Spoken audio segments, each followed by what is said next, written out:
नमस्कार सभी को। मैं दीपेंद्र सोलंकी सभी का ऑनलाइन क्लासेस में हार्दिक स्वागत करता हूं। आज हम पढ़ेंगे बॉटनी विषय का एक टॉपिक सेल डिवीजन। इस टॉपिक को हमने लास्ट क्लास में प्रारंभ कर दिया था और लास्ट क्लास में हमने सेल डिवीजन के एक प्रकार माइटोसिस के बारे में पढ़ा था। आज हम सेल डिवीजन के दूसरे प्रकार मियोसिस यानी अर्धसूत्री विभाजन के बारे में पढ़ेंगे। जैसा कि नाम से स्पष्ट है, अर्धसूत्री, अर्ध मतलब आधे, सूत्र मतलब गुणसूत्र, अर्थात ऐसा विभाजन जिसके पश्चात बनने वाली कोशिकाओं के अंदर मात्र कोशिका की तुलना में गुणसूत्रों की संख्या आधी रह जाती है, उसे हम अर्धसूत्री विभाजन कहते हैं। अर्थात मात्र कोशिका की तुलना में बनने वाली जो पुत्री कोशिकाएं होती है, तो डॉटर सेल्स होती है, उनमें गुणसूत्रों की संख्या आधी होती है, तो उसे हम अर्धसूत्री विभाजन या मियोसिस कहते हैं।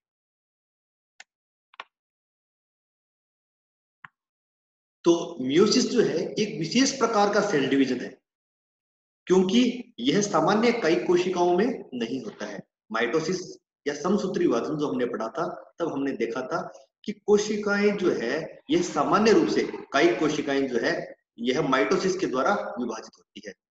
पादपों की या जंतुओं की या विभिन्न प्रकार के सजीव जो है उनकी वृद्धि और परिवर्तन जो होता है, ग्रोथ और डेवलपमेंट जो होता है, उस दौरान कई कोशिकाओं के अंदर लगातार समसूत्री विभाजन होते हैं। परंतु अर्धसूत्री विभाजन एक विशेष प्रकार का विभाजन है जिसके अंदर गुणसूत्र केवल एक बार डुप्लीकेट होते हैं, यानी गुणसूत्र जो है उसमें उपस्थित डीएनए केवल एक बार अपनी कॉपी बनाता है, लेकिन कोशिकाएं दो बार विभाजित होती है।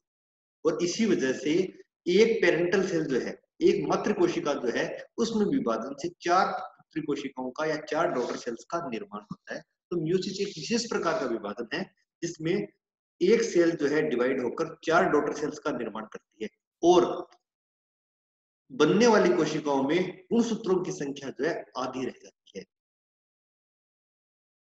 तथा डीएनए अमाउंट वह नॉर्मल पेरेंटल सेल के बराबर होता है।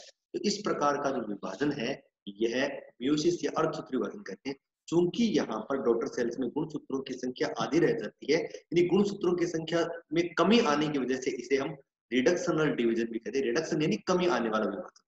तो रिडक्शन डिवीजन कहने का कारण है कि मातृ कोशिका की तुलना में पुत्री कोशिकाओं में डॉटर सेल्स में गुणसूत्रों की संख्या आधी रहती है, अतः ऐसा विभाजन रिडक्शनल डिवीजन कहलाता है। तो अगर सारांश के तौर पर बात करें कि यह एक विशेष प्रकार का विभाजन है जिसमें एक मदर सेल डिवाइड होकर चार डॉटर सेल्स का निर्माण करती है और बनने वाले सेल्स में गुणसूत्रों की संख्या जो है सामान्य कोशिका की तुलना में आधी होती है, तो ऐसा विभाजन मियोसिस या रिडक्शनल डिवीजन कहलाता है। और सामान्यतया ऐसा विभाजन कब होता है? जब पादपों में स्पोर का निर्माण होता है अथवा गैमिट्स का निर्माण होता है। एनिमल्स में गैमिट्स का जब निर्माण होता है, युग्मकों का जब निर्माण होता है, बीजाणुओं का जब निर्माण होता है, अर्थात केवल और केवल प्रजनन के समय जब रिप्रोडक्शन की प्रक्रिया संपन्न होती है, उसी समय इस प्रकार का विभाजन होता है, अन्यथा इस प्रकार का विभाजन नहीं होता है। क्योंकि रिप्रोडक्शन के उपरांत जो गेमिट बनते हैं उनमें गुणसूत्रों की संख्या आधी होती है और एक नर युग्मक मेल गेमिट और एक फीमेल गेमिट जो मादा युग्मक होता है, जिन दोनों में गुणसूत्रों की संख्या आधी होती है, ये दोनों पुनः निषेचन की प्रक्रिया के द्वारा संयुग्मित होते हैं, पुनः फर्टिलाइजेशन के द्वारा ये जाइगोट का निर्माण करते हैं और पुनः उसके अंदर गुणसूत्रों की संख्या डबल हो जाती है। अतः इस प्रकार का विभाजन बहुत ही आवश्यक होता है रिप्रोडक्शन के परिप्रेक्ष्य में। यहाँ पर आप सामान्य रूप से देख सकते हो मियोसिस को हमें डायग्राम के द्वारा कि यह एक कोशिका है। इस कोशिका के अंदर आपको क्रोमोसोम्स दिखाई दे रहे हैं। सामान्य डिप्लॉइड सेल है जिसके अंदर चार क्रोमोसोम यहाँ पर उपस्थित है। अब इंटरफेज के दौरान प्रत्येक क्रोमोसोम जो है इसके अंदर डीएनए रेप्लिकेशन के द्वारा यह जो है एक दूसरे क्रोमेटिड का निर्माण कर लेता है, अर्थात यह एक क्रोमोसोम जो है दो क्रोमेटिड से मिलकर बना होता है। और ये क्रोमोसोम जो है यह कोशिका अब मियोसिस फर्स्ट के द्वारा, मियोसिस में दूसरी सबसे बड़ी विशेषता कि मियोसिस जो है इसके अंदर दो बार कोशिका विभाजन होता है। तो प्रथम बार विभाजन होता है उसे मियोसिस फर्स्ट कहते हैं। तो मियोसिस फर्स्ट के द्वारा जो है इस प्रकार से डॉटर न्यूक्लियस बनते हैं, दो कोशिकाएं बनती हैं। तो मियोसिस फर्स्ट के द्वारा जब दो केंद्रक बनते हैं, यहाँ पर अब गुणसूत्रों की संख्या जो है मात्र कोशिका की तुलना में आधी हो जाती है। तो जीनोम का एक सेट एक कोशिका में चला जाता है और जीनोम का दूसरा सेट दूसरी कोशिका में चला जाता है। अगर मनुष्य की बात करें तो मनुष्य में 46 गुणसूत्र होते हैं। तो 46 गुणसूत्र होते हैं, जिन्हें हम पेयर के हिसाब से बात करें तो 23 जोड़ी गुणसूत्र होते हैं। तो प्रत्येक गुणसूत्र के जोड़े में से एक गुणसूत्र जो है इस कोशिका में चला जाता है और एक गुणसूत्र इस कोशिका में चला जाता है। तो 23 गुणसूत्र इस कोशिका में चलेंगे और 23 गुणसूत्र इस कोशिका में चलेंगे। अब यह कोशिकाएं मियोसिस सेकंड के द्वारा दोनों कोशिकाएं पुनः विभाजित होती है और विभाजित होने से प्रत्येक गुणसूत्र के दोनों क्रोमेटिड अलग अलग होते हैं। एक क्रोमेटिड इस कोशिका में चला गया और एक क्रोमेटिड इस कोशिका में चला गया। तो फाइनली अब जो सेल बनी है, इस सेल के अंदर जो है गुणसूत्रों की संख्या जो है इस मदर सेल की तुलना में आधी रह जाती है। तो ऐसा विभाजन मियोसिस कहलाता है, जिसमें मदर सेल से डिवीजन होने से दो स्टेप के अंदर डिवीजन होता है, मियोसिस फर्स्ट और सेकंड, और डॉटर सेल 4 बनती हैं और गुणसूत्रों की संख्या आधी रह जाती है। इस प्रकार जो है यह diploid cell 2n cell divide होती है और हैप्लॉइड सेल यानी जिसके अंदर एक ही जीनोम प्रेजेंट होता है, ऐसी कोशिकाओं।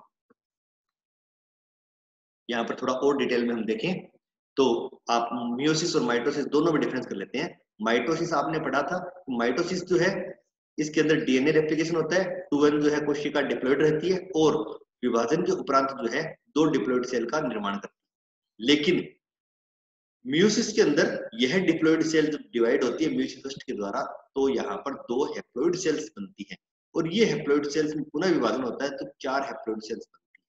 तो यहाँ पर मियोसिस में एक डिप्लॉइड सेल डिवाइड होकर 4 हैप्लॉइड सेल्स बनाती है, जबकि माइटोसिस में एक डिप्लॉइड सेल डिवाइड होकर 2 डिप्लॉइड सेल का ही निर्माण करती है। तो ये एक बेसिक डिफरेंस है मियोसिस और माइटोसिस के अंदर, कि मियोसिस जो है ये कई कोशिकाओं में होने वाला विभाजन है, बनने वाली कोशिकाएं समान होती है, गुणसूत्रों की संख्या भी समान होती है। लेकिन मियोसिस अर्धसूत्री विभाजन केवल युग्मकों के निर्माण के समय, बीजाणुओं के निर्माण के समय, प्रजनन के समय होता है और बनने वाली कोशिकाओं में गुणसूत्रों की संख्या आधी होती है। तो मियोसिस शब्द जो है यह दिया था फार्मर एंड मूरे ने। अगर हम इतिहास देखें तो फार्मर एंड मूरे नाम के वैज्ञानिक तो थे, इन्होंने मियोसिस शब्द दिया था। पादप कोशिकाओं में मियोसिस की खोज की थी स्ट्रासबर्गर ने और जंतु कोशिकाओं में खोज की थी वॉल्टर फ्लेमिंग ने। तो पादप प्लांट सेल्स में स्ट्रासबर्गर ने देखा था और एनिमल सेल्स में वॉल्टर फ्लेमिंग ने देखा। मियोसिस जैसा कि हमने पीछे डायग्राम में भी देखा था कि मियोसिस जो है 2 स्टेप में होता है। पहला स्टेप मियोसिस फर्स्ट, दूसरा स्टेप मियोसिस सेकंड।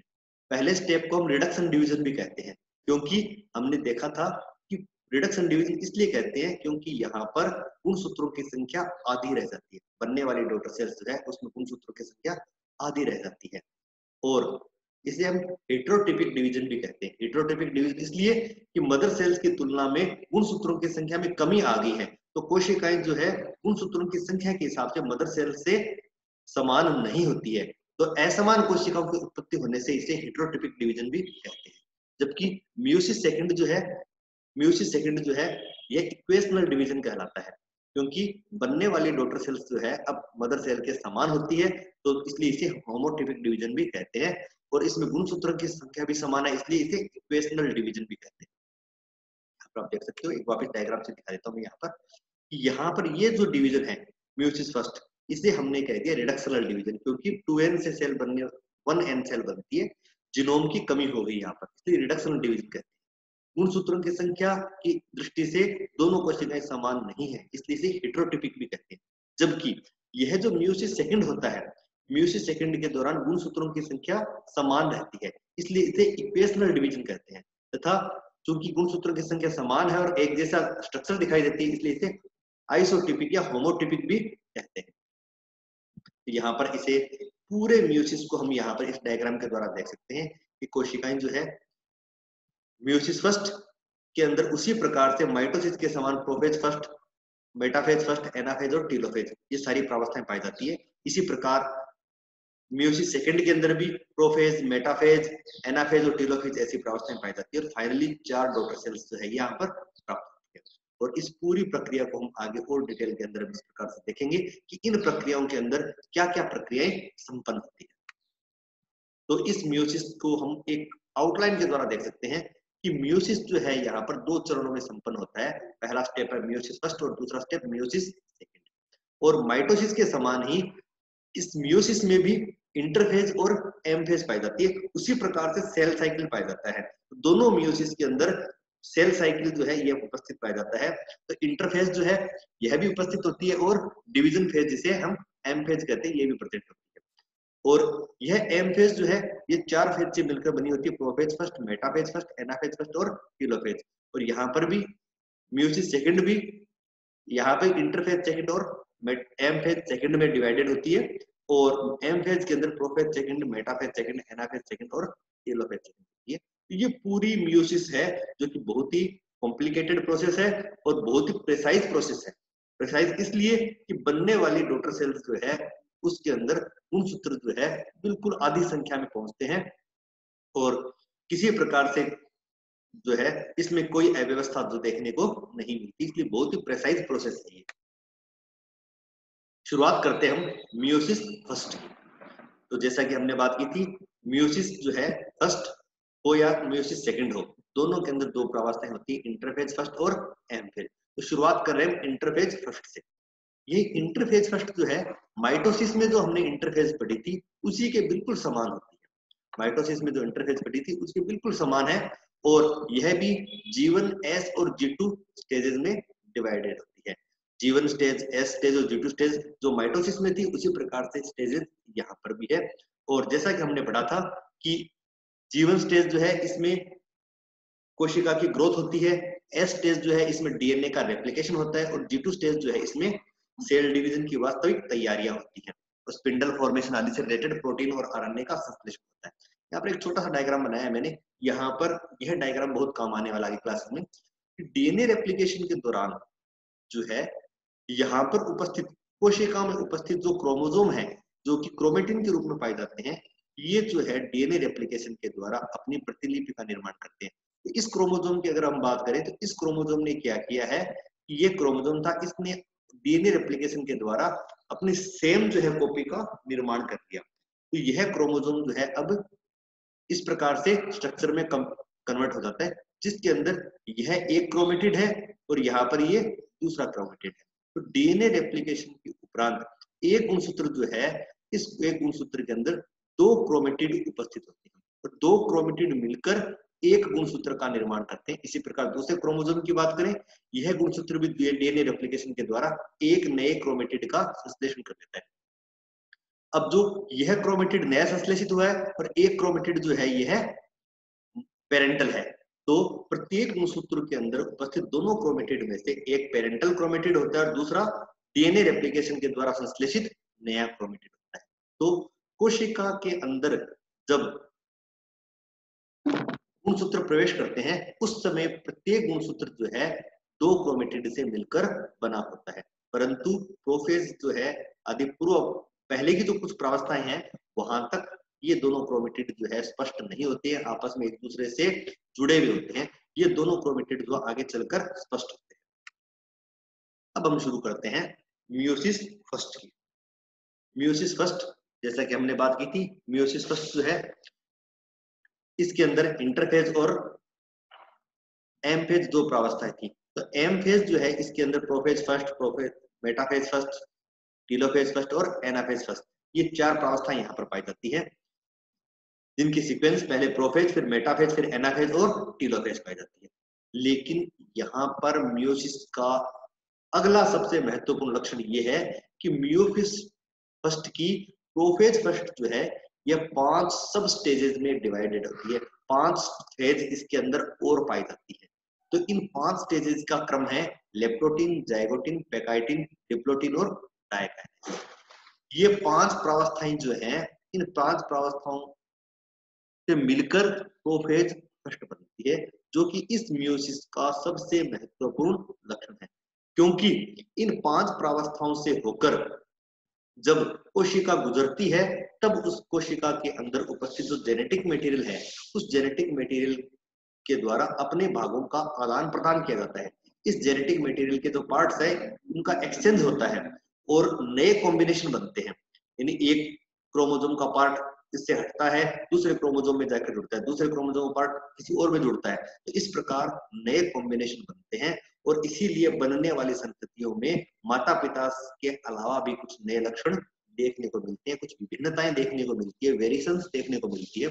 और इसी दृष्टि से मियोसिस जो है बहुत ही महत्वपूर्ण है, क्योंकि इसी विभाजन के द्वारा जो है विभिन्न प्रकार की विभिन्नताएं जो है ये आने वाली संतति में देखने को मिलती है। और ये सारी विभिन्नताओं का मुख्य कारण है इसकी प्रोफेज फर्स्ट के अंदर होने वाली ये 5 सब स्टेजेस, जिनके अंदर होने वाली विभिन्न प्रक्रियाओं के द्वारा जो है विभिन्नताएं जो है ये आती है। कैसे आती है इसे हम अभी की क्लासेस में हम देखते हैं। शुरुआत करते हैं हम लेप्टोटीन से। लेप्टोटीन प्रोफेज फर्स्ट की सबसे पहली प्रावस्था है। इस ओरिजिन हुआ ग्रीक शब्द लेप्टोनिमा से, जिसका मतलब होता है थिन थ्रेड। निमा मतलब थ्रेड, लेप्टो मतलब थिन। तो यहाँ पर गुणसूत्र जो है पतले पतले धागों के समान दिखाई देता है, थिन थ्रेड्स के रूप में दिखाई देता है। तो as chromosomes are seen as thin threads, that's why this stage is called as leptotene. तो पतले पतले धागों के समान गुणसूत्रों के दिखाई देने के कारण इस प्रावस्था को हम लेप्टोटीन कहते हैं। और यहाँ से चलकर जब प्रोफेज फर्स्ट प्रारंभ होती है लेप्टोटीन से, उस समय यह क्रोमेटिन मटेरियल जो है इसमें धीरे धीरे जो है कंडेंसेशन प्रारंभ होता है। क्रोमेटिन मटेरियल जो है कुंडलित होना प्रारंभ होता है और फाइनली जो है इस प्रोफेज के अंत तक इसके द्वारा क्रोमेटिन मटेरियल से गुणसूत्रों का निर्माण होता है। यह लक्षण माइटोसिस के बिल्कुल समान है। माइटोसिस में भी आपने यही देखा था कि प्रोफेज फर्स्ट के प्रारंभ में गुणसूत्रों में कुंडलित होना प्रारंभ होता है, कंडेंसेशन प्रारंभ होता है और प्रोफेज के अंत तक गुणसूत्र जो है ये बन जाते हैं। तो सेम यहाँ पर ही लेप्टोटीन के अंदर क्रोमेटिन मटेरियल में कंडेंसेशन प्रारंभ होता है। और जब कंडेंसेशन प्रारंभ होता है तब क्रोमेटिन के धागे जो है जगह जगह पर हल्के हल्के से कुंडलित होकर गांठ जैसे स्ट्रक्चर बनाते हैं, बीड लाइक स्ट्रक्चर बनाते हैं। बीड मतलब मोतियों जैसी स्ट्रक्चर बनाते हैं। तो क्रोमेटिन के धागे जहां पर भी कुंडलित होते हैं वहां पर जो है मोतियों जैसी स्ट्रक्चर बन जाती है, कुंडलित संरचनाएं बनती है और इन कुंडलित संरचनाओं को हम बोल देते हैं क्रोमोमियर्स बोल देते हैं। तो क्रोमेटिन थ्रेड्स के ऊपर जो कुंडलित बीड लाइक स्ट्रक्चर दिखाई देती है ये स्ट्रक्चर क्रोमोमियर्स कहलाती है। ये लेप्टोटीन के समय हमें दिखाई देती है। कुछ प्लांट्स जैसे कि लीलियम की हम बात करें, उसमें क्या होता है लेप्टोटीन के दौरान गुणसूत्र अरेंज हो जाते हैं और अरेंज होकर जो गुलदस्ता होता है, बुके होता है, उसके समान संरचना ग्रहण कर लेते हैं। होता क्या है गुणसूत्रों के जो सिरे होते हैं, गुणसूत्रों के सिरे, वो गुणसूत्रों के सिरे न्यूक्लियर मेम्ब्रेन से अटैच हो जाते हैं। तो सभी गुणसूत्रों के सिरे जब न्यूक्लियर मेम्ब्रेन से अटैच हो जाते हैं तब ऐसा लगता है कि न्यूक्लियर मेम्ब्रेन से जो है गुणसूत्र गुलदस्ते की भांति बाहर निकले होते हैं। तो इस प्रकार से गुणसूत्रों का जो अरेंजमेंट है जो कि कुछ विशिष्ट पादपों में ही पाया जाता है, इस प्रकार की अवस्था को बुके स्टेज कहलाते हैं। अधिकांश पादपों में ये लेप्टोटीन के समय दिखाई देती है, कुछ पादपों में यह जाइगोटीन के समय भी स्पष्ट दिखाई देती है। तो सामान्यतया लेप्टोटीन के दौरान गुणसूत्र जो रहते हैं यह न्यूक्लियस के अंदर जो है बिखरे हुए पाए जाते हैं, लेकिन लीलियम आदि प्लांट में ये बुके स्टेज के रूप में भी पाए जाते हैं। यहाँ पर हम छोटा सा डायग्राम देख सकते हैं लेप्टोटीन का। लेप्टोटीन जो है यह कोशिका है, तो ये कोशिका का केंद्रक है। तो इस केंद्र के अंदर ये गुणसूत्र जो है यहाँ पर पाए जाते हैं। तो गुणसूत्रों में धीरे धीरे कुंडलन प्रारंभ हो गए। ये छोटी छोटी आप गांठें जो दिखाई दे रही है ये मोतियों के समान स्ट्रक्चर, बीड लाइक स्ट्रक्चर दिखाई दे रही है। इन स्ट्रक्चर्स को हम कहते हैं क्रोमोमियर्स कहते हैं। तो ये लेप्टोटीन है, लेप्टोटीन में केवल और केवल क्रोमेटिन मटेरियल जो है इसमें संघनन प्रारंभ होता है और जो छोटे छोटे जो कुंडलन बने हैं इन्हें हम क्रोमोमियर्स कहते हैं। और धीरे धीरे जो है ये प्रक्रिया, कुछ प्लांट ऐसे भी होते हैं जिनके अंदर यहाँ पर क्रोमोसोम के अंतिम सिरे जो है ये न्यूक्लियर मेम्ब्रेन से जुड़कर जो है एक निश्चित व्यवस्था में क्रोमोसोम अरेंज हो जाते हैं और इस प्रकार जो है गुणसूत्र जो है यहाँ पर जो है बुके के रूप में, गुलदस्ते के रूप में दिखाई देते हैं, जिसे हम बुके स्टेज कह सकते हैं। अगली प्रावस्था है जिसे हम जाइगोटीन कहते हैं।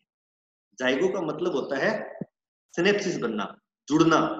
तो गुणसूत्रों के जो धागे जो है जुड़ने लग जाते हैं, इनके बीच में जो पेयरिंग होती है तो उसे हम जाइगोटीन कहते हैं। तो इस प्रावस्था के दौरान जो क्रोमोसोमल का कंडेंसेशन होता है यह लगातार होता रहता है, जिससे गुणसूत्र लेप्टोटीन की तुलना में थोड़े और स्पष्ट हो जाते हैं, आकार छोटा हो जाता है, मोटाई उनकी बढ़ जाती है। और इस प्रावस्था का सबसे महत्वपूर्ण लक्षण जाइगो का मतलब ये होता है इनके बीच में पेयरिंग होना। तो गुणसूत्रों के बीच में पेयरिंग होती है।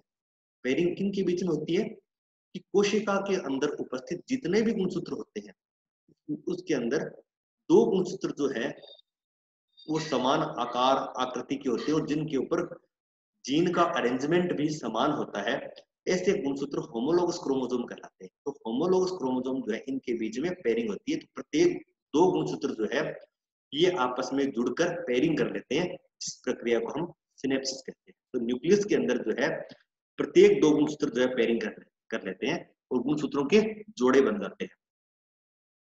तो किसी भी डिप्लॉइड सेल के अंदर दो गुणसूत्र जो होते हैं बिल्कुल समान होते हैं और इन्हें हम होमोलोगस क्रोमोसोम या होमोलोगस पेयर कहते हैं।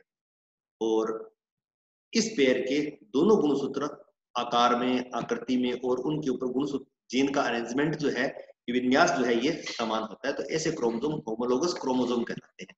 और सामान्यतया ये दोनों होमोलोगस क्रोमोसोम जो है इनमें से एक क्रोमोसोम इसे अपने पेरेंट से, मेल पेरेंट से यानी पिता से मिला होता है, दूसरा क्रोमोसोम से फीमेल पेरेंट से या माता से मिला होता है।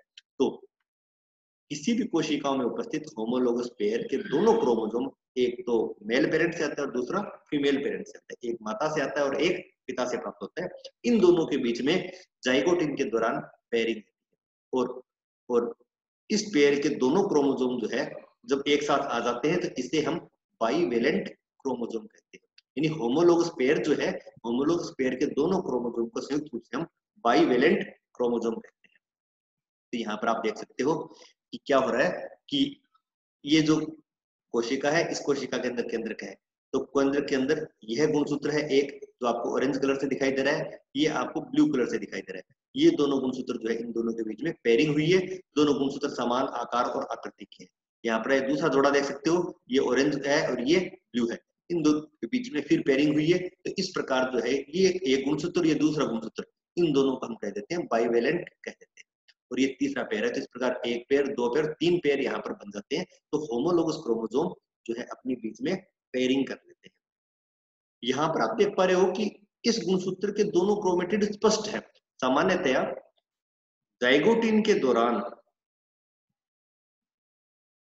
एक गुणसूत्र के दोनों क्रोमेटिड जो है इतने स्पष्ट नहीं होते हैं, ये आपस में एक दूसरे से बहुत ही मजबूती से जुड़े हुए होते हैं।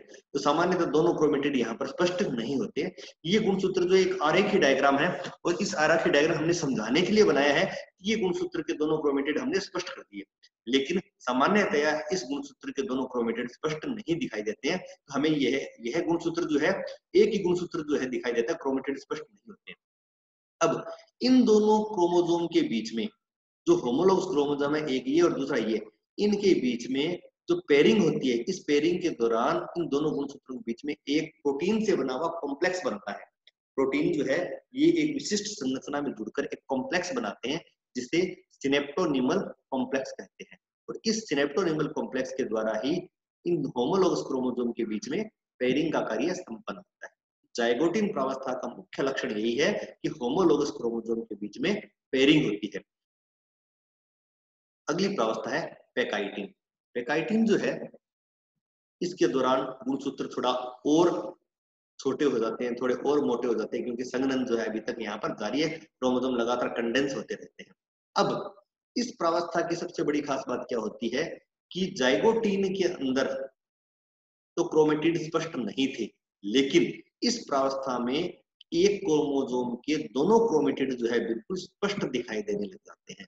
दोनों क्रोमेटिड जो है परस्पर खुल जाते हैं और बिल्कुल स्पष्ट दिखाई देने लग जाते हैं। तो अब यहाँ पर जो होमोलोगस पेयर बना है इसके अंदर चारों क्रोमेटिड बिल्कुल स्पष्ट दिखाई देते हैं।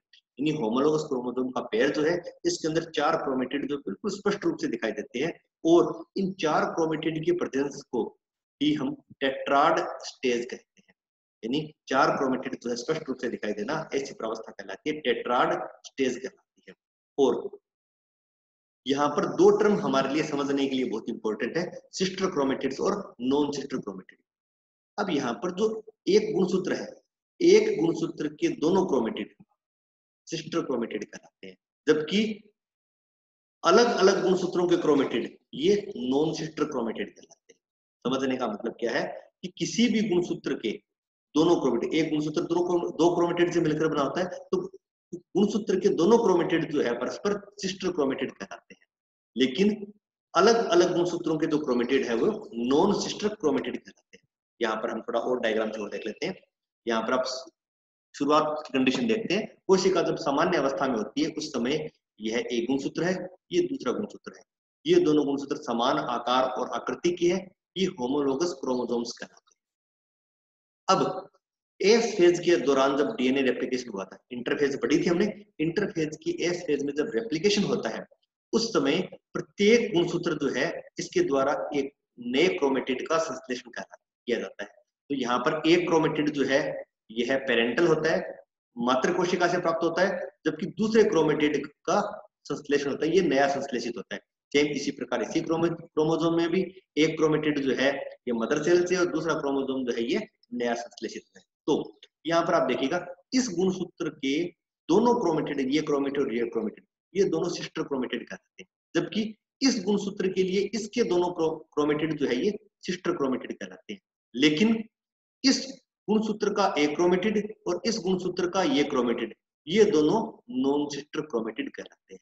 यानी एक ही गुणसूत्र के दोनों क्रोमेटिड सिस्टर क्रोमेटिड्स है, एक ही गुणसूत्र के दोनों क्रोमेटिड सिस्टर क्रोमेटिड्स है, जबकि अलग अलग गुणसूत्रों के जो क्रोमेटिड है वो नॉन सिस्टर क्रोमेटिड्स कहलाते हैं। यहाँ पर ये भी होमोलोगस, दोनों होमोलोगस क्रोमोसोम है, यहाँ पर ये भी होमोलोगस क्रोमोसोम है। अब यहाँ पर आप देख सकते हो, यहाँ पर जब पेकाइटिन जो होती है, पेकाइटिन के अंदर क्या होता है, इस गुणसूत्र के जब क्रोमेटिड स्पष्ट हो जाते हैं तो 1, 2, 3 और 4 चार क्रोमेटिड आपको एक होमोलोगस पेयर के अंदर दिखाई देते हैं। तो होमोलोगस क्रोमोसोम का जो पेयर बनता है उसमें चार क्रोमेटिड आपको दिखाई देते हैं, और ये चार क्रोमेटिड दिखाई देने वाली जो कंडीशन है इसे हम टेट्राड स्टेज कहते हैं। नेक्स्ट है क्रॉसिंग ओवर, जो कि पेकाइटिन स्टेज का सबसे महत्वपूर्ण लक्षण है। इसके अलावा अगर हम बात करें तो मियोसिस का भी सबसे महत्वपूर्ण लक्षण क्रॉसिंग ओवर होता है। क्रॉसिंग ओवर से तात्पर्य है कि जो नॉन सिस्टर क्रोमेटिड होते हैं, ये नॉन सिस्टर क्रोमेटिड परस्पर अपने पार्ट्स का एक्सचेंज करते हैं। ये क्रोमोसोम जो है इसके नॉन सिस्टर क्रोमेटिड जो है इनके बीच में जो है गुणसूत्र के भागों का आदान प्रदान होता है, एक्सचेंज होता है। इस प्रक्रिया को क्रॉसिंग ओवर कहते हैं। देखेंगे इसके अलावा तो क्रॉसिंग ओवर जो है पेकाइटिन का मेन कैरेक्टर है। यहाँ पर आप इस डायग्राम से आप थोड़ा सा देख सकते हो, समझने का प्रयास करेंगे हम। ये दो होमोलोगस क्रोमोसोम है जाइगोटिन के दौरान सिनेप्सिस हो रहा है। ये एक होमोलोगस क्रोमोसोम हमने ब्लू कलर से बनाया, दूसरा बनाया हमने ब्राउन कलर से बनाया। अब इन दोनों होमोलोगस क्रोमोसोम के बीच में क्रॉसिंग ओवर होती है। तो ये और ये दोनों क्रोमेटिड जो कि परस्पर नॉन सिस्टर क्रोमेटिड है, तो ये दोनों नॉन सिस्टर क्रोमेटिड एक दूसरे के संपर्क में आते हैं। तो जहां पर ये संपर्क में आते हैं उस स्थान पर क्रॉसिंग ओवर की प्रक्रिया संपन्न होती है, और इस स्थान को हम कियाज्मा बोलते हैं। तो कियाज्मा वह स्थान है जहां पर होमोलोगस क्रोमोसोम के नॉन सिस्टर क्रोमेटिड एक दूसरे के संपर्क में आते हैं, और जहां पर क्रॉसिंग ओवर की प्रक्रिया संपन्न होती है इसे हम कियाज्मा कहते हैं, और इसका प्लूरल है कियाज्मेटा। तो कियाज्मा का प्लूरल कियाज्मेटा होता है। अब यहाँ पर क्या होता है, इस स्थान पर क्रॉसिंग ओवर होता है, गुणसूत्र जो है अपने भागों का आदान प्रदान करते हैं। यहाँ पर आप देख सकते हो कि यह जो है इसका पार्ट जो कि ब्लू कलर का था वह इस क्रोमोसोम के साथ चलाएगा, इसका पार्ट जो कि ब्राउन कलर का था इसके साथ। यानी इस गुणसूत्र के अंदर भी नए भाग आते हैं और इस गुणसूत्र के अंदर भी नए जीन आते हैं। तो अर्थात इस प्रकार क्रॉसिंग ओवर की प्रक्रिया के द्वारा होमोलोगस क्रोमोसोम के नॉन सिस्टर क्रोमेटिड के बीच में गुणसूत्रीय भागों का आदान प्रदान होता है, जिससे जीन जो है उसके नए कॉम्बिनेशन बनते हैं। गुणसूत्र के भागों का आदान, क्योंकि गुणसूत्र जो है इस पर रैखिक क्रम में जीन उपस्थित होते हैं, तो इस प्रक्रिया के द्वारा जो है दोनों क्रोमोसोम के बीच में जीन जो है इसका एक्सचेंज होता है। कुछ जीन इस क्रोमोसोम के द्वारा इसको दे दिए गए, इसके द्वारा कुछ जीन इसको दे दिए गए, इसलिए गुणसूत्रों के अंदर जीनों के नए विन्यास बनते हैं। इस प्रक्रिया को बोल देते हैं हम रिकॉम्बिनेशन। तो इस रिकॉम्बिनेशन की प्रक्रिया से जो क्रोमेटिड बनते हैं उन्हें हम रिकॉम्बिनेंट क्रोमेटिड्स कहते हैं। और ये एक क्रोमेटिड है, ये दूसरा क्रोमेटिड है, जिन्होंने अपने भागों का आदान प्रदान किया है। जिन्होंने अपने भागों का आदान प्रदान किया है उसमें रिकॉम्बिनेशन की प्रक्रिया या पुनर्संयोजन की प्रक्रिया संपन्न हुई है, तो ऐसे क्रोमेटिड रिकॉम्बिनेंट क्रोमेटिड्स कहलाते हैं। जबकि ये क्रोमेटिड और ये क्रोमेटिड इन्होंने क्रॉसिंग ओवर की प्रक्रिया में भाग नहीं लिया है, इन्होंने अपने भागों का एक्सचेंज नहीं किया है, तो इनमें किसी प्रकार के नए कॉम्बिनेशन नहीं बने, इसलिए इन्हें नॉन रिकॉम्बिनेंट क्रोमेटिड कहते हैं। तो क्रॉसिंग ओवर की प्रक्रिया के पश्चात कुछ रिकॉम्बिनेंट क्रोमेटिड्स प्राप्त होते हैं, कुछ नॉन रिकॉम्बिनेंट क्रोमेटिड्स प्राप्त होते हैं। ऐसा भी हो सकता है कि ये दोनों भी आपस में एक्सचेंज कर ले तो सभी नए कॉम्बिनेशन भी बन सकते हैं। तो यहाँ पर आप देख सकते हो कि पेकाइटिन जो है इसमें गुणसूत्रीय भागों का आदान प्रदान होता है, इस प्रक्रिया को हम क्रॉसिंग ओवर कहते हैं, और इससे नए गुण जो है ये संतति में देखने को मिलते हैं, जो कि माता पिता से कुछ अलग लक्षण आपको दिखाई देते हैं। नेक्स्ट है डिप्लोटीन प्रावस्था। डिप्लोटीन जो है इस प्रोफेज फर्स्ट की चौथी प्रावस्था होती है। डिप्लोटीन को हम डिप्लोनिमा भी कहते हैं।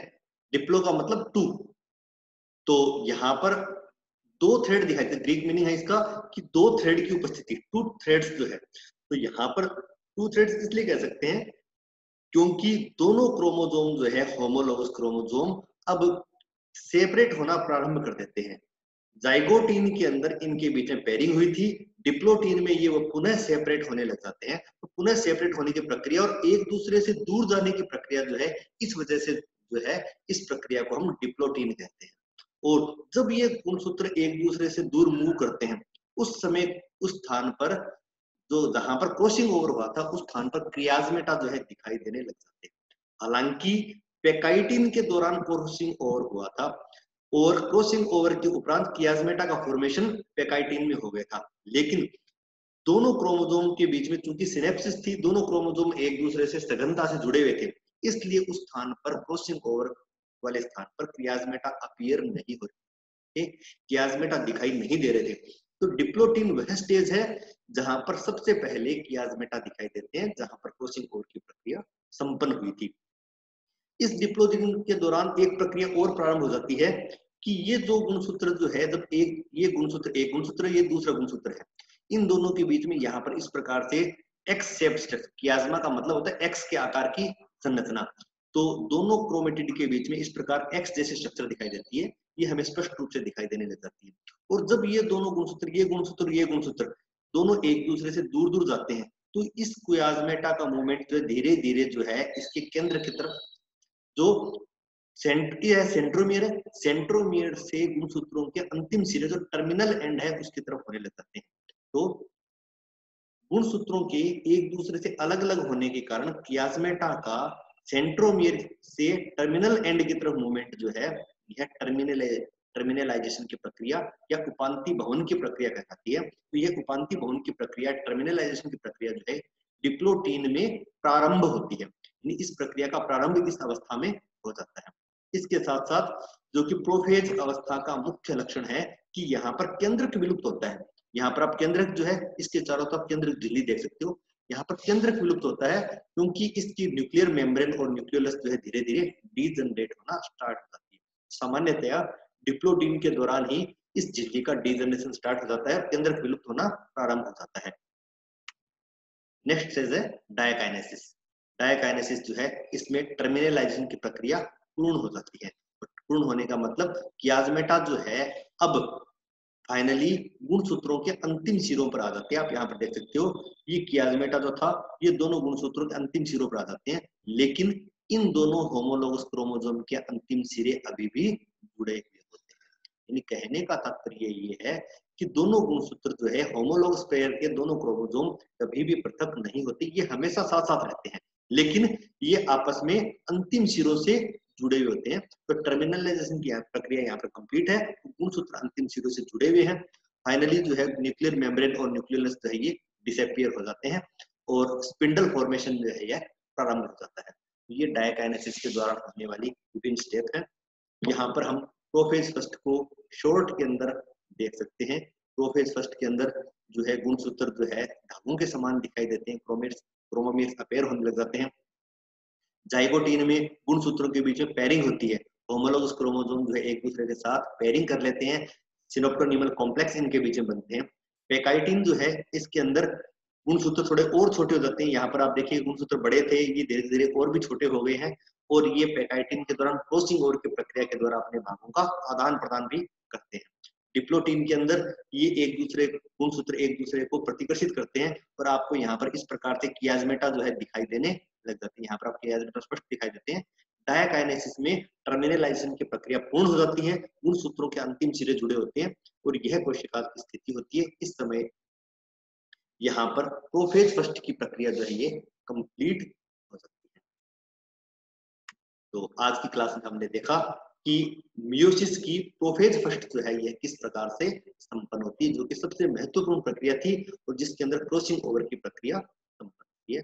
बहुत बहुत धन्यवाद क्लासेस में जुड़े रहने के लिए। इसी क्लास को हम कंटिन्यू करेंगे और मियोसिस की बाकी की प्रावस्थाओं को हम पढ़ेंगे। धन्यवाद सभी को। Thanks a lot to all the participants.